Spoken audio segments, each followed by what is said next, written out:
The sun was just coming up on a cold morning. Fog moved slowly across an empty lot filled with old car parts and trash. The city was waking up around this place. Kids walked to school, cars drove to work, and birds sang in the trees. But here, in this forgotten spot, everything was quiet. Everything except for one sound. Clank, clank, clank. The sound came from behind a broken wall. It happened over and over, like a sad song made of metal. Most people would walk past this place and never notice. Most people would think it was just old junk making noise in the wind. But Maria was different. She stood at the edge of the lot, listening. Her old shoes sank into the wet dirt. Small clouds came from her mouth when she breathed the cold air. Maria had worked with hurt animals for 23 years. She knew how to hear things that others missed. She could tell the difference between metal hitting metal and a heart asking for help. Clank, clank, clank. The sound came from behind a broken wall. It happened over and over, like a sad song made of metal. Maria held her bag tight. Inside were things to help animals in trouble. She had seen many sad things in her work. Animals that people had hurt so badly they forgot how to trust. Animals that forgot how to hope. Sometimes animals that almost forgot how to live. But something about this sound made her feel scared and sad at the same time. She took a step forward.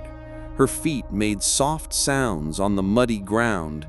Then she smelled something bad. It was the smell of old metal, rotting things, and pain that had been there for a long time. Clank, clank, clank. Maria walked around the broken wall. Her eyes looked everywhere for danger. After years of saving animals, she knew how to stay safe. But what she found made her heart stop. There was a dog chained to a metal post, but he was not like other dogs. This was an animal that showed what happened when love was taken away, when kindness was replaced with being mean, when hope was destroyed day after day. His fur should have been brown or gold. Instead, it was dirty and falling out in places.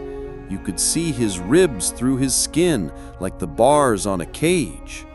His paws were hurt and bleeding from walking in the same small circle for so long. But his eyes were the worst part. They were brown with little bits of gold that caught the sunlight. Dog eyes should be happy and curious and full of joy. These eyes were empty. Not just sad or scared, but like no one was home inside, like his soul had gone away to hide and wait for better days that would never come. Clank, clank, clank. The sound came from him moving. Every few seconds, he would move from one foot to another. The heavy chain around his neck would hit the metal post. He was not trying to get away. Maria could see that. He was just moving because his body did not know how to stay still anymore. The chain was the worst thing Maria had ever seen. It was made of thick, heavy metal that had rubbed away all the fur around his neck. His skin was red and infected where the chain touched. The chain was too short for him to lie down right, but it was long enough that he could never forget it was there. Someone had planned this to cause the most pain possible. Maria stood there, feeling her heart break. In her 23 years of helping animals, she had seen terrible things. She had seen animals that people hurt, forgot about, and threw away. But something about this dog made her feel sadder than she had ever had before. Maybe it was because he did not even notice her. Most dogs on chains would at least look at a person coming near. They might be scared and hide. They might bark to warn you away. Some might even wag their tail, hoping for help. But this dog did nothing. He just kept making his small movements like Maria wasn't even there. Maybe it was because she could see this had been going on for a very long time. The metal post was stuck deep in the ground with concrete. There were paths in the dirt from where the dog had walked in circles for months or maybe years. Someone had planned this prison. Someone had thought about exactly how to make this dog suffer while keeping him alive. Maria felt tears starting, but she pushed them away. Crying would not help this dog. Being upset would not fix what had been done to him. This animal needed help right now, and helping meant she had to stay calm and think clearly. She started walking toward him slowly. She spoke in a soft, quiet voice. This was the same voice she had used to help thousands of scared animals over the years. "Hello, sweet boy," she whispered, so quietly the wind almost covered her words. "I know you cannot understand me yet, but I want you to know that I see you. I see how much you hurt. I see how scared you are. And I see that there is still some life left in you, hiding deep down inside." The dog did not look at her. He did not move any differently. Maria kept walking closer, taking one careful step at a time. She had learned that moving too fast could scare an animal so much that weeks of progress would be lost. When someone breaks your trust, it becomes the hardest thing in the world to trust again. "My name is Maria," she kept talking in her calm voice. "I have spent my whole grown-up life learning how to help animals like you. I have seen dogs come back from very dark places, places where everyone said it was impossible to get better. I have watched animals who forgot how to love learn to trust people again. And I promise you, beautiful boy, you can be saved."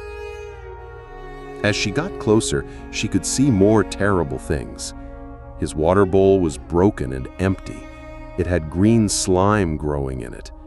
His food bowl had old, spoiled food that was covered in white, fuzzy mold. No living thing should have to eat that. The ground around the post was covered with his waste. He had been forced to live in his own mess for days, maybe weeks. The smell was very bad. But what made Maria feel worse was knowing how this hurt the dog's feelings. Dogs like to be clean. Making them live in filth was extra cruel. But the thing that finally made Maria cry was very small. Most people would not even notice it. There in the dirt, by the dog's feet, was a stick. Just a regular piece of wood, about as long as a pencil. It was old and chewed on one end. This stick told Maria a story that broke her heart. Even here, even in this terrible place, even after all the pain and loneliness, this dog had tried to play. At some point, maybe months ago, he had found this stick. Maybe it had blown into his small prison on the wind, and he had picked it up and chewed it the way dogs do when they're happy. The stick was still there because he had no one to play with, no one to throw it for him, no one to take it away and make him chase after it. The stick had become another reminder that he was alone. "Oh, sweet baby," she whispered, and now the tears did come. "You tried to play all by yourself, didn't you? You found this little stick and tried to remember what it felt like to have fun." She was close enough now to see the chain clearly. It was attached to his neck with a collar that was too tight. The collar had grown into his skin in some places where it had never been taken off. This was not something that had happened quickly. This dog had been chained here for a very, very long time. Maria reached into her bag and pulled out a pair of heavy metal cutters. She also took out a soft towel, some medicine for his wounds, and a can of special food that was easy to eat. Her hands shook as she held the cutters. In a few minutes, she would cut through that chain. But she knew that breaking the physical chain was only the first step. The chains in this dog's heart and mind would take much longer to break. "I am going to help you now," she said softly. "This might be scary at first. You've been hurt by people before, so you probably think I'm going to hurt you too. But I'm not. I'm here to set you free." The dog still did not look at her. He did not move any differently. But for just a moment, just one tiny second, his ear moved slightly in her direction. It was such a small thing that she almost missed it. But Maria had been doing this work long enough to know that even the smallest sign of awareness was huge. You heard me, didn't you? Some part of you is still in there, still listening, still hoping maybe things could get better. Hold on to that feeling, sweet boy. Hold on to it tight. Maria knelt down in the dirty ground next to the dog. Up close, she could see how thin he really was. She could count every rib. His hip bones stuck out like sharp edges. His legs were so skinny, they looked like they might break. But he was still standing. After everything that had been done to him, he was still standing. "You are the bravest dog I have ever met," she told him. "Do you know that? Most animals would have given up by now. Most would have just laid down and stopped trying. But not you. You kept going. You kept breathing. You kept hoping that someday someone would come." She reached out very slowly with one hand. She did not try to touch him yet. She just held her hand near him so he could smell her. Dogs learn about the world through their noses. Her hand would tell him things about her that words could not. The dog's nose twitched just slightly. He was smelling her hand, learning about this stranger who had found him. Maria's hand smelled like other dogs she had helped. It smelled like the special soap she used to clean wounds. It smelled like someone who spent her time taking care of animals. "That is right," Maria said softly. "Smell and learn about me. I smell like dogs who got better, do I not? Dogs who learned to be happy again? Dogs who found new families who love them? You can be one of those dogs too." Very carefully, Maria brought the metal cutters closer to the chain. The dog saw them and tensed up a little bit. These big metal tools probably looked scary to him. Everything metal in his world had brought pain. "These are going to help you," Maria explained, talking to him like he could understand every word. "I know they look scary. I know metal things have hurt you before, but these are different. These are going to break the chain that has kept you prisoner for so long." She positioned the cutters on the chain, close to where it attached to the post. Her hands were shaking. After 23 years of rescue work, she still got emotional at moments like this. The moment when an animal's whole life was about to change. The moment when freedom became possible again. "Are you ready, sweet boy? Are you ready to be free?" The dog still did not look at her, but his breathing changed just a little bit, like some part of him understood that something big was about to happen. Maria squeezed the handles of the cutters together. The metal chain was thick and strong, but her cutters were stronger. With a loud snap, the chain broke in two. For the first time since Maria had arrived, the dog reacted. He jumped backward, or tried to, but his legs were so weak from months of not moving much that he stumbled and almost fell. The piece of chain still around his neck jangled as he moved. He looked around with wide, confused eyes, like he could not understand what had just happened. "It's okay," Maria said quickly. "You're safe. I know this is scary. Everything is different now, but different can be good. Different can be wonderful." The dog stood very still, breathing hard. Maria could see his mind trying to understand. For so long, he had only been able to move in a small circle. Now suddenly, nothing was stopping him. He could walk anywhere. He could run if he wanted to. He could explore. But he did not move. This was something Maria had seen before with animals who had been chained or caged for a long time. Even when the physical barriers were removed, the mental barriers remained. In his mind, he was still chained. His world was still that small circle of dirt around the post. "I know this is confusing," Maria told him. "You have been trapped for so long that being free does not feel real, but it is real. Look!" She stood up and took a step backward, then another. She was now farther from the dog than his chain had ever let him go. "See? You can come this far now. You can come even farther if you want to." The dog looked at her, then at the ground where his chain used to be attached. He took one tiny, careful step forward, then another. He was moving like he expected to be stopped at any moment, like the chain would suddenly pull tight and jerk him backward. But nothing stopped him.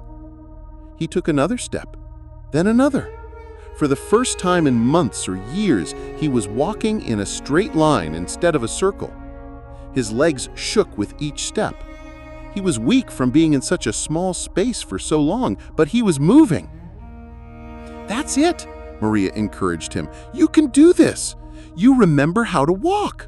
Your body remembers how to be free." The dog made it about 10 feet from the post before he stopped. He turned around and looked back, like he was making sure his prison was still there, like he needed to know he could return to it if this freedom turned out to be a trick. Maria's heart ached for him. He had been hurt so badly that even freedom felt dangerous. "It's not a trick," she said softly. "You really are free now. But I understand why you're scared. Let me show you something." She opened her bag and took out the can of special food. It was soft and easy to eat, made specially for animals who were very sick or weak. She opened the can slowly, making sure he could see everything she was doing. The smell of real food filled the air.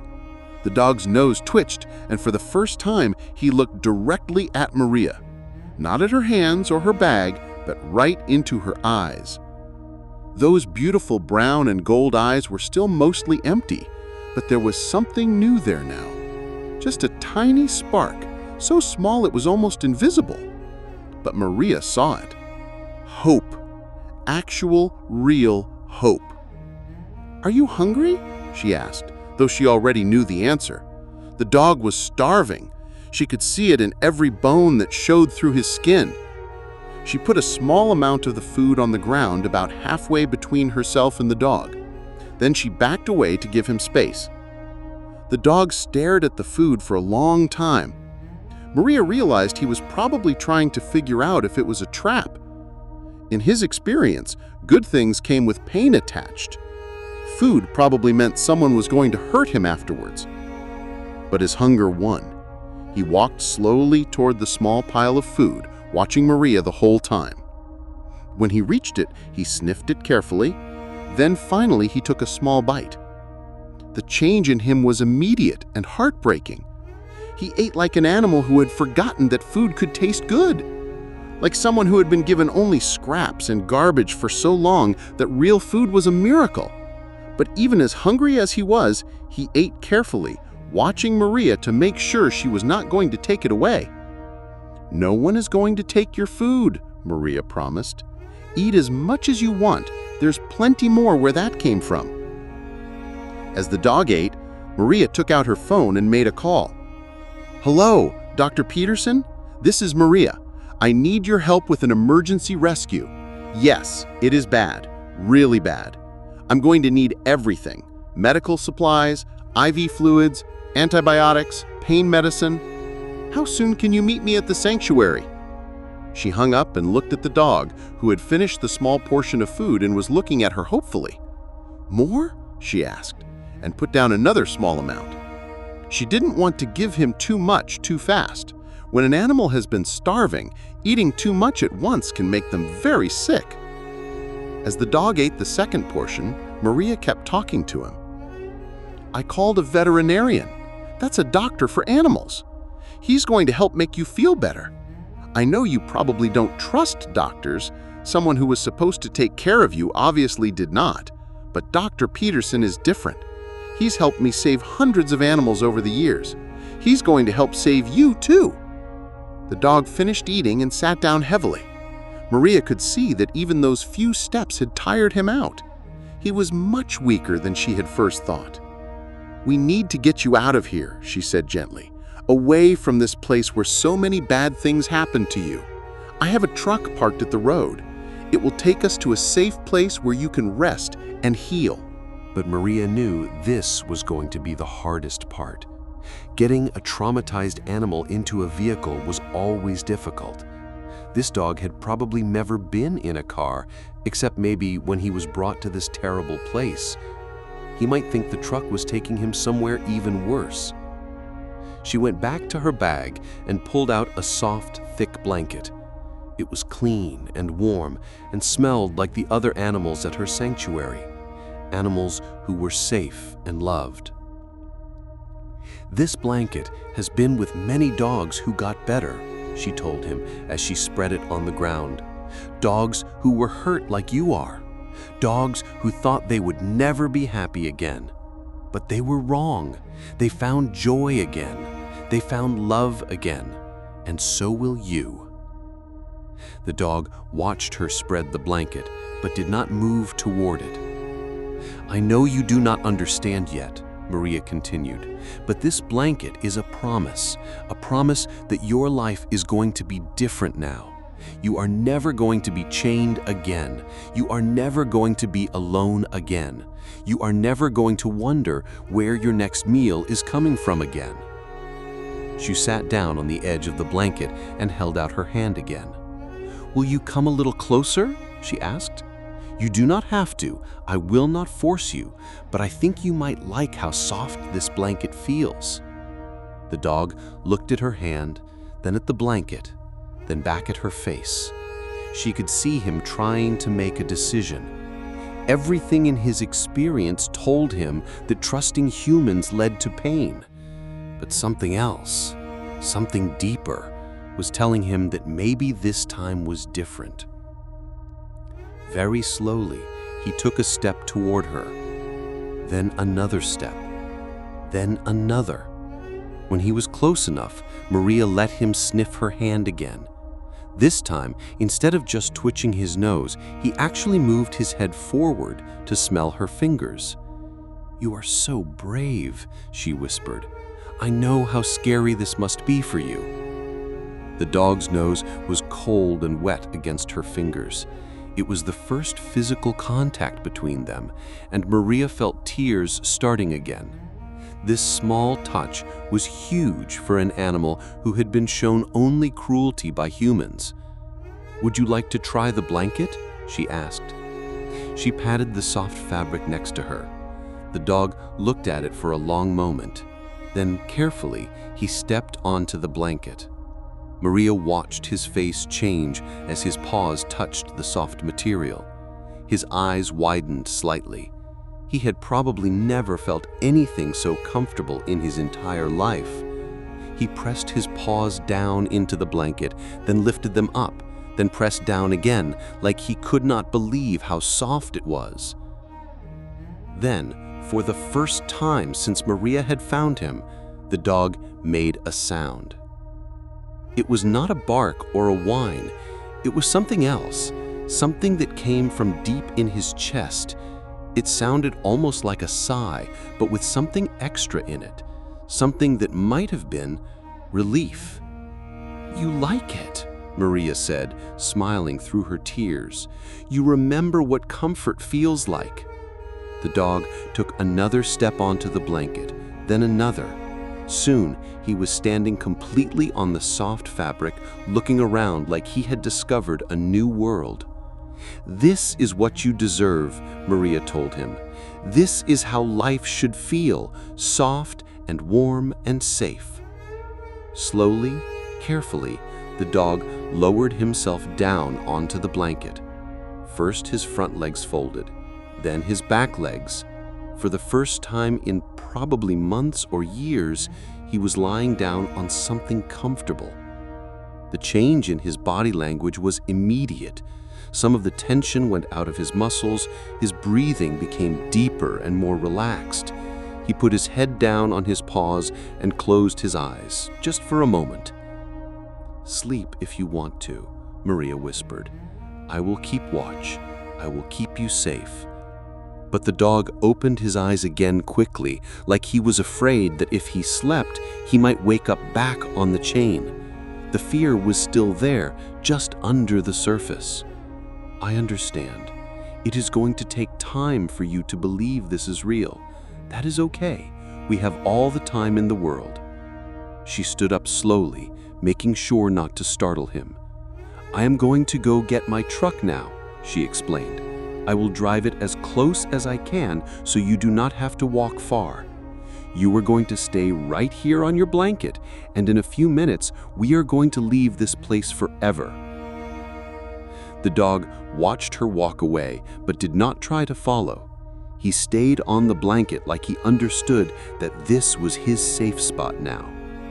Maria walked quickly to her truck, her mind racing. She had rescued thousands of animals, but something about this dog was different. Maybe it was how broken he was. Maybe it was how long he had suffered, or maybe it was that tiny spark of hope she had seen in his eyes when he looked at her. Whatever it was, she knew that helping this dog was going to be one of the most important things she ever did. She drove the truck as close to the lot as she could, then walked back to where the dog waited. He was still on the blanket, but his head was up and his ears were forward. He had heard the truck coming and was alert, but not panicked. "That's my truck," Maria told him as she walked back to the blanket. "It's going to take us to a wonderful place, a place where there are other dogs who have been hurt like you, dogs who got better, dogs who learned how to be happy again." She knelt down next to the blanket. "I need to pick you up now," she said gently. "I know you might not like that. No one has probably held you with kindness for a very long time, but you are too weak to walk to the truck, and we need to get you to the doctor."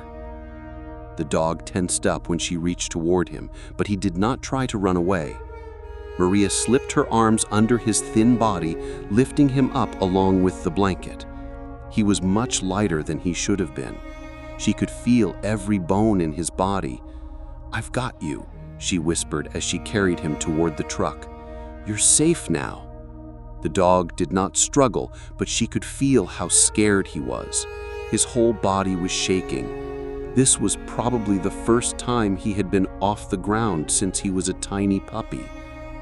Maria had set up the back of her truck like a mobile animal hospital. There were blankets, medical supplies, and a special soft bed where hurt animals could ride safely. She placed the dog gently on the bed, making sure he was still wrapped in his blanket. "This is your bed now, just yours. No one is going to take it away from you." She started the truck and began driving toward the sanctuary where Dr. Peterson was waiting. In the back, the dog lay very still, his eyes wide and watchful.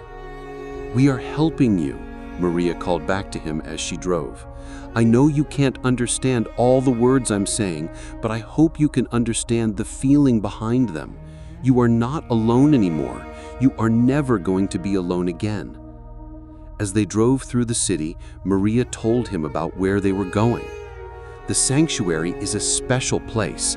It is where animals go to heal after people have hurt them. There are other dogs there who understand exactly how you feel. Dogs who were scared and hurt and didn't trust anyone, but they got better. They remembered how to be happy again. And you will too. The dog watched her, listening to her voice. His ears were forward, focused on the sound of her words. There was one dog there named Charlie who was found tied to a tree in the woods. He had been there so long that the rope had grown into his neck, just like your chain. When we first brought him to the sanctuary, he wouldn't let anyone touch him. He would hide in the corner of his kennel and shake if anyone came near. The truck hit a bump, and Maria heard the dog's collar jingle. She realized she still needed to get that tight collar off his neck. But slowly, day by day, Charlie got better. First, he started eating when people were around. Then he started coming to the front of his kennel when he heard voices. Then one day, he let someone pet his head. And now, 2 years later, Charlie lives with a family that loves him very much. He sleeps on their bed and plays in their backyard and has never been tied up again. They were getting close to the sanctuary now. Maria could see the gates up ahead. "We're home," she announced as she parked the truck. "This is your new home."